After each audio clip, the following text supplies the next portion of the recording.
Hello friends, स्वागत है आपका हमारे यूट्यूब चैनल में। और इस चैनल में आपको ज्योग्राफी से संबंधित वीडियोज़ देखने को मिलेंगे। आप इंडिया के जिस भी कोने से इस वीडियो को देख रहे हैं, ये सारे एग्ज़ाम के लिए ये वीडियोज़ आपके लिए बहुत इम्पोर्टेंट होने वाली है। तो ये चैनल जो है ये ज्योग्राफी को ही समर्पित है और इस चैनल पर बने रहने के लिए आपको चैनल को सब्सक्राइब करना होगा ताकि अगली वीडियो आप तक पहुंच जाए। चलो शुरू करते हैं। आज हमारे कुछ सेलेक्टेड क्वेश्चन मैंने यहाँ पर लिए हैं जिससे मैं डिस्कस करते हुए चलूँगा। इसमें पहला क्वेश्चन है, इंसेल वर्ग शब्द जुड़ा हुआ है। तो इंसेल वर्ग शब्द किससे जुड़ा हुआ है? नंबर ए ग्लेशियर से, नंबर बी बहते जल से, नंबर सी भूमिगत जल से, नंबर डी पवन संबंधी कार्यों से। तो इंसेल वर्ग शब्द किससे जुड़ा हुआ है? ज्योग्राफी के स्टूडेंट जानते हैं और अदर जो तैयारी कर रहे हैं वो भी आप लोग देख सकते हैं। तो इंसेल वर्ग जो शब्द है ये एक स्थलाकृति होती है। इंसेल वर्ग ये कुछ इस तरीके की स्थलाकृति कुछ इस तरीके की फ्रेंड्स स्थलाकृति पाई जाती है। इस तरीके की ये अंडेनुमा आकार की स्थलाकृति होती है जो रेगिस्तानी क्षेत्रों में मिलती है और ये वायु अपर्दन क्रिया से निर्मित होता है। वायु अपर्दन। आई होप फ्रेंड्स आपको समझ में आई होगी। ये जो इंसेल वर्ग है ये एक वायु अपर्दन से संबंधित स्थलाकृति है जो गोलाकार या अंडाकार पहाड़ियों के रूप में शेष रह जाती है। तो आपको इसका आंसर भी समझ में आ गया होगा कौन सा है। ऑप्शन नंबर डी इसका सही उत्तर हो जाएगा, पवन संबंधी कार्यों से। तो चलते हैं अगले क्वेश्चन की ओर।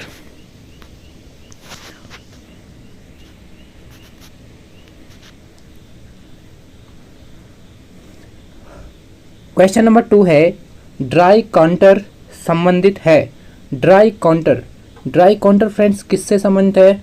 तो यहाँ पर पहला ऑप्शन है कास्ट स्थलाकृतियाँ, दूसरा है हिमानी स्थलाकृतियाँ, तीसरा है शुष्क स्थलाकृति से और चौथा है तटीय स्थलाकृति से। तो ड्राई काउंटर किससे संबंधित होता है? ये शुष्क स्थलाकृति से होता है फ्रेंड्स। अगर ये 3 फलकों वाला होता है, ये स्थलाकृति 3 फलकों वाली स्थलाकृति होती है जो शुष्क रेगिस्तानी क्षेत्रों में किसी भी चट्टान के जब 3 फलक सामने आते हैं तो उसे शुष्क स्थलाकृति कहते हैं। इसे याद रखना, 3 फलक जब सामने आते हैं किसी भी स्थलाकृति में तो उसे ड्राई काउंटर कहते हैं फ्रेंड्स। जब 8 फलक अगर किसी के दिखते हैं किसी स्थलाकृति है के तो उसे वेंटी फैक्ट कहते हैं। इसे भी आप लोग याद करेंगे, वेंटी फैक्ट। 8 फलकों के लिए वेंटी फैक्ट स्थलाकृति निर्मित होती है। आई होप आपको वीडियो समझ में आ रही होगी। बढ़ते हैं अगले क्वेश्चन की ओर। तो हमारा अगला क्वेश्चन है, छत्रक शिला अपर्दन के किस कारक का प्रतिफल होता है? छत्रक शिला अपर्दन के किस कारक का प्रतिफल होती है? तो छत्रक शिला कुछ इस तरीके की होती है फ्रेंड्स। छत्रक शिला छाते के आकार का होता है और ये भी हमारा वायु अपर्दन के कारण निर्मित होती है। वायु अपर्दन। जब हवा चलती है तो चट्टानों के निचली सतह मुलायम चट्टानों से निर्मित होने के कारण ये जो निचली सतह है फ्रेंड्स ये कट जाती है और ऊपर जो कठोर चट्टानें होती है ये वायु इसे काट नहीं पाती है, इसलिए इस प्रकार की सैलों का यहाँ पर निर्माण हो जाता है। तो यह आपको समझ में आ गया होगा यह किससे संबंधित है? तो यह पवन से संबंधित है। ऑप्शन नंबर सी इसका सही जवाब है। बढ़ते हैं अगले क्वेश्चन की ओर। क्वेश्चन नंबर 4 है, निम्नलिखित में से कौन सी एक अपर्दनात्मक स्थलाकृति नहीं है? Option number A karst window, option number B dolines, option number C lapies और ऑप्शन नंबर डी स्टैलेग्माइट। तो यहाँ पर कास्ट स्थलाकृतियों कास्ट स्थलाकृतियाँ नहीं है, ये पूछा गया है। कास्ट स्थलाकृतियाँ फ्रेंड्स कहाँ पे बनती है? तो ये वहाँ पे बनती है जहाँ पर पहले तो ये भूमिगत जल से बनता है, भूमिगत जल, और ये उन क्षेत्रों में बनता है जहाँ पर चट्टानों में चूने की प्रधानता होती है। तो चूने की जो चट्टानें होती है वहाँ पर कास्ट स्थलाकृतियों का निर्माण होता है। तो इसमें पूछा गया है कि निम्नलिखित में से कौन सी अपरदनात्मक स्थलाकृति नहीं है? तो इसका सही उत्तर हो गया फ्रेंड्स स्टेलेग्माइट। स्टेलेग्माइट जो है वो भूमिगत जल से बनने वाली निक्षेपणा स्थलाकृति का प्रतिरूप है। स्टेलेग्माइट किससे बनता है? निक्षेपण के कारकों से बनता है। कास्ट जो विंडो है ये आपके चूने युक्त चट्टानों में इसका निर्माण होता है। डोलाइन्स का फ्रेंड्स, डोलाइन्स का क्या है कि ये भूमिगत जल से इससे निर्मित होता है, और लेपिस जो है वायु अपर्दन से निर्मित होता है।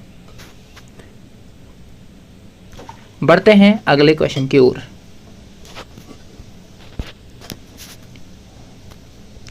हमारा अगला क्वेश्चन है वायुमंडल में कौन सी परत वायुयान उड़ान के लिए अत्यंत सुविधाजनक दशाएं रखती है? तो फ्रेंड्स इसमें पूछा गया है जो हमारे वायुयान हैं, जो हमारे हवाई जहाज हैं, ये इस वायुमंडल के किस स्तर में पाई जाती है? तो वायुमंडल के फ्रेंड्स 5 स्तर होते हैं, जिसमें पहला है क्षोभ मंडल, दूसरा है समताप मंडल, तीसरा है मध्यम मंडल, चौथा है आयन मंडल, और पांचवा होता है बहिर्मंडल। तो फ्रेंड्स यहाँ पर पूछा गया है कि वायुयान उड़ान के लिए सुविधाजनक दशाएं किस में होगी? तो आप देख सकते हैं फ्रेंड्स, पृथ्वी से लगा हुआ जो मंडल होता है वो क्षोभ मंडल होता है, और इसमें बादलों की अधिकता होती है। सारे बादल इसी मंडल में देखने को मिलते हैं। वर्षा, आंधी, तूफान, ये सभी क्रियाएं जो है क्षोभ मंडल में संपादित होती है। समताप मंडल की बात करेंगे तो समताप मंडल वह मंडल है जहां पर तापमान लगभग सम बना रहता है इसके ऊपरी सतह में, और यहाँ पर मौसमी दशाएं जैसे बादल बनना, तुषार, पाला, ये सारी गतिविधियां यहाँ पर नहीं होती है। इसलिए यहाँ पर इसी मंडल में देखने को मिलता है वायुयान उड़ान के लिए जो समताप मंडल है, यही हमारा उपयुक्त स्तर होता है। तो इसका ऑप्शन नंबर बी सही हो जाएगा। बढ़ते हैं अगले क्वेश्चन की ओर।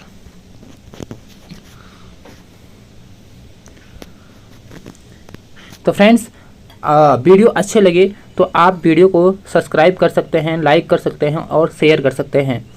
बढ़ते हैं अगले क्वेश्चन की ओर। क्वेश्चन नंबर 6, किन सेलों में जीवाश्म नहीं पाए जाते हैं? तो किन सेलों में जीवाश्म नहीं पाए जाते हैं? ऑप्शन नंबर ए आग्नेय, ऑप्शन नंबर बी अवसादी सेल, ऑप्शन नंबर सी कायांतरित सेल, ऑप्शन नंबर डी पातालीय सेल। तो फ्रेंड्स किस में यहाँ पर जीवाश्म नहीं पाए जाते हैं? तो जीवाश्म आग्नेय सेलों की बात करें तो आग्नेय सेल की उत्पत्ति पृथ्वी में धरातल में सबसे प्रथम इन्हीं सेलों का निर्माण हुआ, और इन सेलों का निर्माण ज्वालामुखी से होता है। ये क्वेश्चन भी पूछा जाता है कि आग्नेय सेलों का निर्माण कैसे होता है?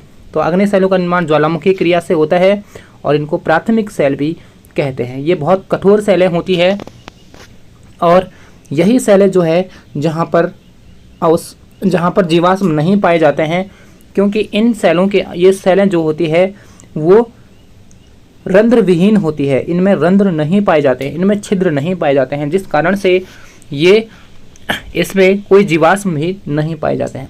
अवसादी सेलों की बात करें तो इन सेलों का निर्माण नदी अपर्दन द्वारा होता है, नदी अपर्दन, और इन सेलों में जीवाश्म बहुत अधिकता से पाए जाते हैं। तो सबसे ज़्यादा जो जीवाश्म है या जो जीवाश्म पाए जाते हैं वो अवसादी सेलों में ही पाए जाते हैं। आग्नेय सेलों में जीवाश्म नहीं पाए जाते हैं। तो फ्रेंड्स समझ में आ गया होगा कि इसका कौन सा ऑप्शन सही रहने वाला है। तो इसका फ्रेंड्स किन सेलों में जीवाश्म नहीं पाए जाते हैं? तो आग्नेय सेल। बढ़ते हैं अगले क्वेश्चन की ओर।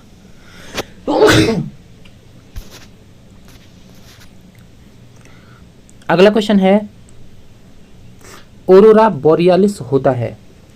ऑरोरा बोरियालिस नामक घटना ये कहां पर होती है?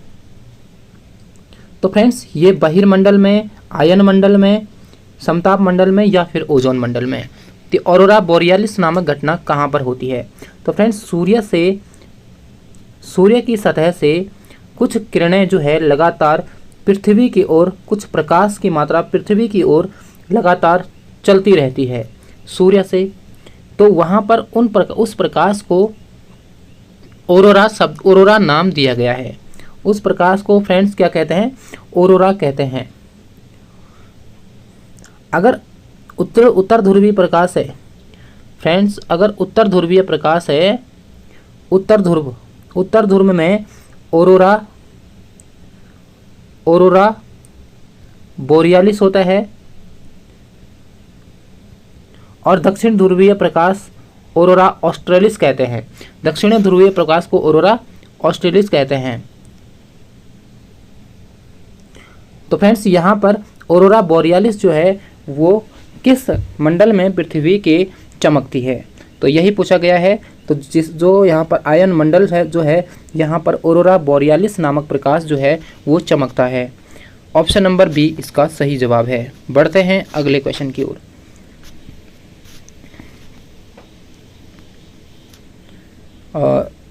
एक मिनट फ्रेंड्स, सॉरी।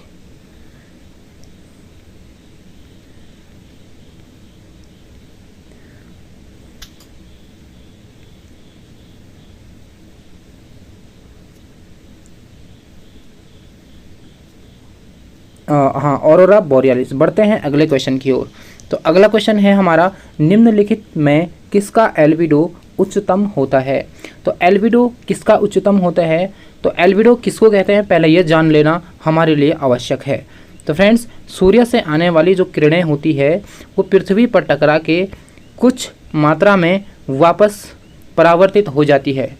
पृथ्वी से कुछ किरणें जो होते हैं सूर्य की तुरंत ही परावर्तित हो जाती है, जिसको एल्बिडो कहते हैं। आई होप आपको समझ में आया होगा। अब बात करते हैं एल्बिडो सबसे ज़्यादा किसका होता है? किसका एल्बिडो उच्चतम होता है?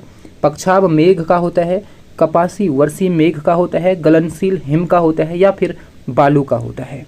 तो फ्रेंड्स इसके लिए आप याद रखना, सबसे ज़्यादा जो एल्बिडो होता है वो बर्फ़ का होता है, और बर्फ़ में भी सबसे ज़्यादा एल्बिडो ताज़ी बर्फ़ का होता है, और उससे थोड़ी सी कम एल्बिडो बर्फ़ की होती है। लेकिन इसके अगर दूसरे नंबर पर बात करें तो दूसरे नंबर पर सबसे ज़्यादा एल्बिडो बादलों का होता है, बादल या फिर मेघों का होता है। और सबसे कम एल्बिडो की बात करें फ्रेंड्स तो ये जल का होता है। आई होप आपको समझ में आया होगा। सबसे ज़्यादा एल्बिडो बर्फ़ का होता है, उसके बाद बादल का होता है, और सबसे कम जल का होता है। और ऐसे ही अनेक सरफेस ऐसे हैं जिनके एल्बिडो जो रहते हैं मध्यम स्तर में पाए जाते हैं, उनको भी मैं कभी डिस्कस करूंगा। फिलहाल इस क्वेश्चन के लिए हमारा सही उत्तर हो जाएगा गलनशील हिम, ऑप्शन नंबर सी। बढ़ते हैं अगले क्वेश्चन की ओर। फेरल का नियम संबंधित है। तो फेरल का नियम संबंधित है। फेरल का नियम किससे संबंधित है? तो फेरल का नियम रेल मार्गों से संबंधित है, या फिर वायु संचार से संबंधित है, या वर्षा से संबंधित है, या फिर समुद्री मार्ग से संबंधित है। तो फेरल का नियम फ्रेंड्स, फेरल ने बताया था कि पृथ्वी के उत्तरी ध्रुव में कोई व्यक्ति यदि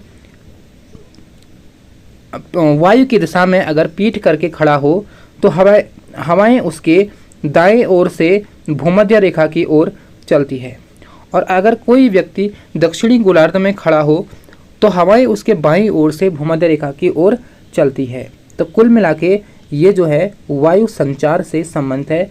ऑप्शन नंबर बी इसका सही जवाब हो जाएगा। बढ़ते हैं अगले क्वेश्चन की ओर। तो फ्रेंड्स हमारा अगला क्वेश्चन है, रोसबी तरंगे संबंधित है। ये रोसबी तरंगे किससे संबंधित है? ज्वारभाटा से है, जेट स्ट्रीम से है, नदी से है, या इनमें से कोई नहीं? तो रोसबी तरंगे आप गेस करिए किससे संबंधित है। तो फ्रेंड्स मैं आपको बता दूं, रोसबी तरंगे जो है वो जेट स्ट्रीम से संबंधित है। जेट स्ट्रीम, रोसबी तरंगे जो है फ्रेंड्स जेट स्ट्रीम से संबंधित है।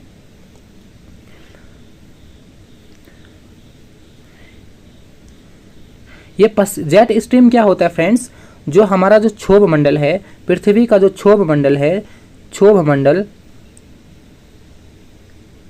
इस क्षोभ मंडल के निचली सतह में पश्चिम से लेकर पूर्व की ओर चलने वाली तरंगों को रोसबी तरंगे कहा जाता है।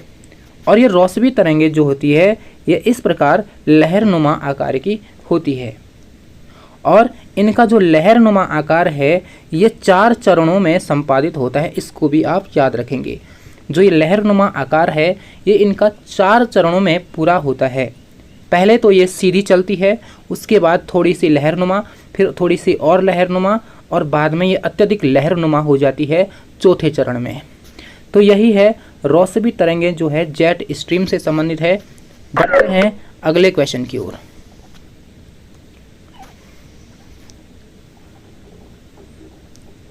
तो फ्रेंड्स हमारा अगला क्वेश्चन है, फ्रांस के ऊपर आल्प्स से रोन घाटी में होकर भूमध्य सागर की ओर बहने वाली पवन कहलाती है।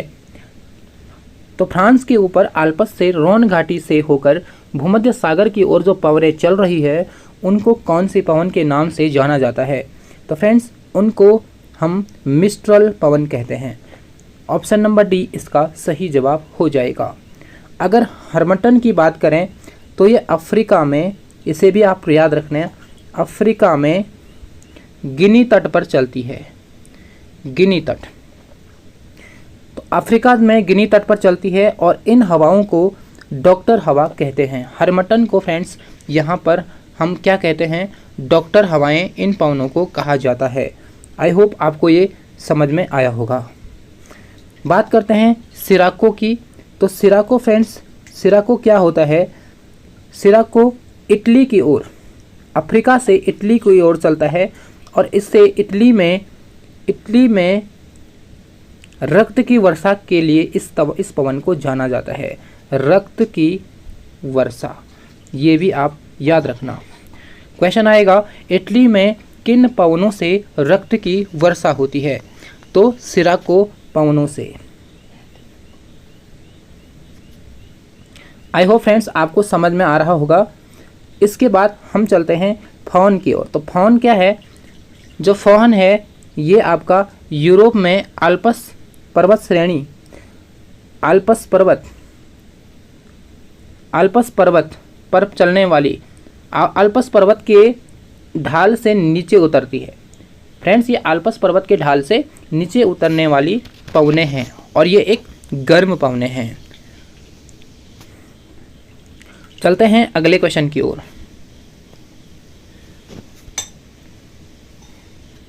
हमारा अगला क्वेश्चन है, कुल सौर ऊर्जा का सर्वाधिक भाग होता है। सौर ऊर्जा का सर्वाधिक भाग होता है दीर्घ तरंगों का होता है, लघु तरंगों का होता है, मध्य तरंगों का होता है, पराबैंगनी किरणों का होता है।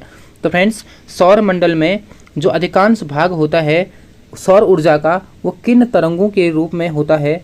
तो इसके लिए आपका सही जवाब हो जाएगा फ्रेंड्स लघु तरंगों का।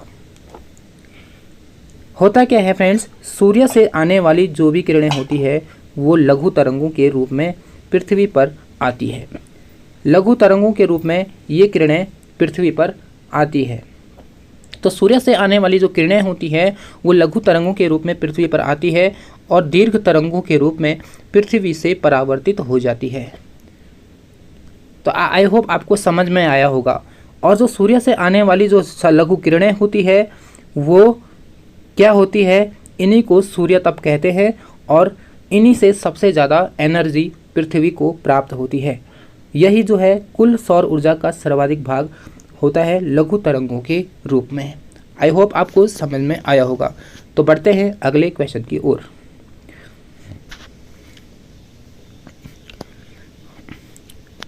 तो सभी ज्योग्राफी साथियों को मेरा नमस्कार।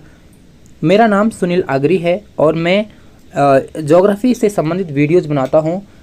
आप लोगों से रिक्वेस्ट है कि इस वीडियो को शेयर करना और हमारे चैनल पर बने रहना। फ्रेंड्स, बात करते हैं अगले क्वेश्चन की ओर। मेघ का स्थिरता सिद्धांत होगा फ्रेंड्स। मेघ को हो गया। मेघ का स्थिरता सिद्धांत का प्रतिपादन किसने किया, यानी मेघ स्थिरता सिद्धांत किसने प्रतिपादित किया? J.M. Brands, T.R. Person, J.D. Isaac या फिर बर्जरॉन? तो फ्रेंड्स, यहाँ पर आपका सही उत्तर हो जाएगा बर्जरॉन, मेघ स्थिरता सिद्धांत। बढ़ते हैं अगले क्वेश्चन की ओर। निम्न वायदाब केंद्र कहलाता है। निम्न वायदाब केंद्र किसको कहते हैं? प्रति चक्रवात को कहते हैं, कोहरे को, चक्रवात को या फिर वाताग्र को? तो फ्रेंड्स, इसका सही जवाब है चक्रवात। इसका सही जवाब हो जाएगा चक्रवात। यहाँ पे इसके चक्रवात के केंद्र में निम्न वायदाब होता है, लेकिन अगर प्रति चक्रवात की बात करें तो इसके केंद्र में उच्च दाब होता है। प्रति चक्रवात के केंद्र में उच्च दाब होता है और चक्रवात के केंद्र में निम्न वायदाब पाया जाता है। बढ़ते हैं अगले क्वेश्चन की ओर। यहाँ पर है गल्फ स्ट्रीम किस महासागर से संबंधित है? तो फ्रेंड्स, गल्फ स्ट्रीम संसार की सबसे गर्म जलधारा है। ये तो आपको मालूम होना चाहिए। गल्फ स्ट्रीम जो है संसार की सबसे गर्म जलधारा है और यह पूछा गया है किस महासागर से संबंधित है? उत्तरी प्रशांत महासागर, हिंद महासागर, उत्तरी अटलांटिक महासागर या फिर दक्षिणी अटलांटिक महासागर? तो फ्रेंड्स, ये अटलांटिक महासागर से संबंधित है और वो भी उत्तरी अटलांटिक महासागर, और यह संसार की सबसे गर्म जलधारा है। बढ़ते हैं अगले क्वेश्चन की ओर। तो फ्रेंड्स, हमारा अगला क्वेश्चन है इनमें से कौन ठंडी धारा नहीं है? तो फ्रेंड, इनमें से ठंडी जलधारा को पूछा गया है कि जो ठंडी जलधारा नहीं है। लैब्राडोर की बात करें तो यह उत्तरी अटलांटिक महासागर में स्थित है और ये संसार की सबसे ठंडी जलधारा है। सबसे ठंडी फ्रेंड्स, अगर पूछा जाएगा संसार की सबसे ठंडी जलधारा है तो वो लैब्राडोर है, और सबसे गर्म पूछा जाएगा तो वो गल्फ स्ट्रीम है। कनारी की बात करें तो फ्रेंड्स, ये भी उत्तरी अटलांटिक महासागर में बहती है, चलती है और ये भी एक ठंडी जलधारा है। ये भी एक ठंडी जलधारा है। फॉकलैंड की बात करें तो फ्रेंड्स, फॉकलैंड जो है वो दक्षिणी अटलांटिक महासागर में की जलधारा है जो एक ठंडी जलधारा है। लेकिन गल्फ स्ट्रीम की बात करें तो ये दुनिया की सबसे गर्म जलधारा है उत्तरी अटलांटिक महासागर की। तो इसमें पूछा गया है ठंडी जलधारा नहीं है, तो यही है फ्रेंड्स, गल्फ स्ट्रीम एक गर्म जलधारा है। बढ़ते हैं अगले क्वेश्चन की ओर। चैलेंजर गर्त कहाँ स्थित है? चैलेंजर गर्त कहाँ स्थित है ये पूछा गया है। प्रशांत महासागर में, हिंद महासागर में, अंध महासागर में या फिर उत्तरी ध्रुव महासागर में? तो चैलेंजर गर्त प्रशांत महासागर में है। फ्रेंड्स, प्रशांत महासागर में एक काफ़ी गहरा गर्त यहाँ पर पाया जाता है जिसका नाम है मेरियाना गर्त। ये संसार का सबसे गहरा गर्त है, मेरियाना गर्त, जिसकी गहराई 11,033 मीटर है। 11,033 मीटर प्रशांत महासागर में स्थित मेरियाना गर्त। चैलेंजर गर्त भी कहाँ है आपका? प्रशांत महासागर में स्थित है। बढ़ते हैं फ्रेंड्स अगले क्वेश्चन पर। पारिस्थितिक तंत्र का सर्वप्रथम प्रयोग 1935 में किस विद्वान ने किया? तो पारिस्थितिक तंत्र का सबसे पहले प्रयोग किस विद्वान ने किया? आप लोग सभी जानते हैं, यह किया A.G. टांसले ने। ऑप्शन नंबर सी इसका सही उत्तर हो जाएगा। पारिस्थितिक तंत्र होता क्या है? पृथ्वी पर जो जीव जंतु पाए जाते हैं उनका इस पर्यावरण से अंतर संबंध होना और वो इस पर्यावरण से जिस रूप में जुड़े हुए होते हैं उसी को पारिस्थितिक तंत्र कहा जाता है। आई होप आपको वीडियो समझ में आ रही होगी। बढ़ते हैं अगले क्वेश्चन की ओर। तो फ्रेंड्स हमारा अगला क्वेश्चन है, दो पारिस्थितिक तंत्रों के मध्य संक्रमण क्षेत्र को क्या कहते हैं? तो दो पारिस्थितिक तंत्रों के मध्य संक्रमण क्षेत्र को इकोटोन कहते हैं। याद रखना, इकोटोन। बढ़ते हैं अगले क्वेश्चन की ओर। और फ्रेंड्स वीडियो थोड़ा सा लंबी हो रही है, तो ये आज के लिए हमारा लास्ट क्वेश्चन होगा। चैनल को सब्सक्राइब करना ना भूलना।